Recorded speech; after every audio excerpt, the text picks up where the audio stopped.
आज ठाण्यातील टेंबीनाका येथील आनंद आश्रमात स्वर्गीय हिंदू हृदयसम्राट बाळासाहेब ठाकरे यांना अभिवादन करण्यात आलं। या प्रसंगी महाराष्ट्राचे उपमुख्यमंत्री एकनाथ शिंदे यांनी उपस्थित राहून बाळासाहेबांना श्रद्धांजली अर्पण केली। यावेळेला त्यांनी पत्रकारांशी संवाद साधला आणि महत्त्वाचे मुद्दे उपस्थित केले। शिंदे यांनी महाराष्ट्रातील राजकीय घडामोडी, जनतेच्या कल्याणासाठी राबवण्यात येणाऱ्या योजनांबद्दल आणि भविष्यातील योजनांवर प्रकाश टाकला।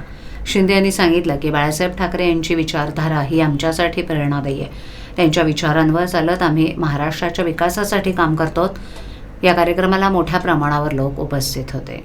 हा बाळासाहेबांचा वाढदिवस साजरा करण्याची परंपरा राज्यभरात आहे, देशभरामध्ये होती आणि आजही विविध कार्यक्रम समाजोपयोगी लोकाभिमुख कार्यक्रमांचं आयोजन करून बाळासाहेबांची जयंती देखील साजरी केली जाते। पुढच्या वर्षी जन्मशताब्दी वर्ष आहे आणि खरं म्हणजे बाळासाहेबांचे विचार आम्ही घेऊन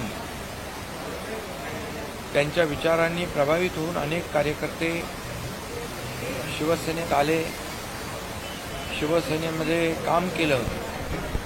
शिवसेना मोठी करण्याचं काम बाळासाहेबांच्या आशीर्वादाने कार्यकर्त्यांनी केलं आणि आम्ही देखील बाळासाहेबांचा विचार घेऊनच या राज्यामध्ये बाळासाहेबांच्या विचाराचं सरकार स्थापन केलं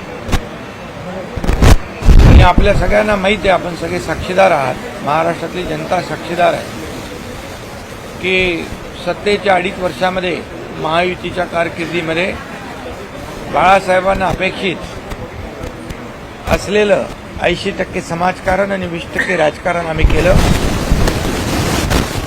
सर्वसामान्य माणसाला न्याय मिळाला पाहिजे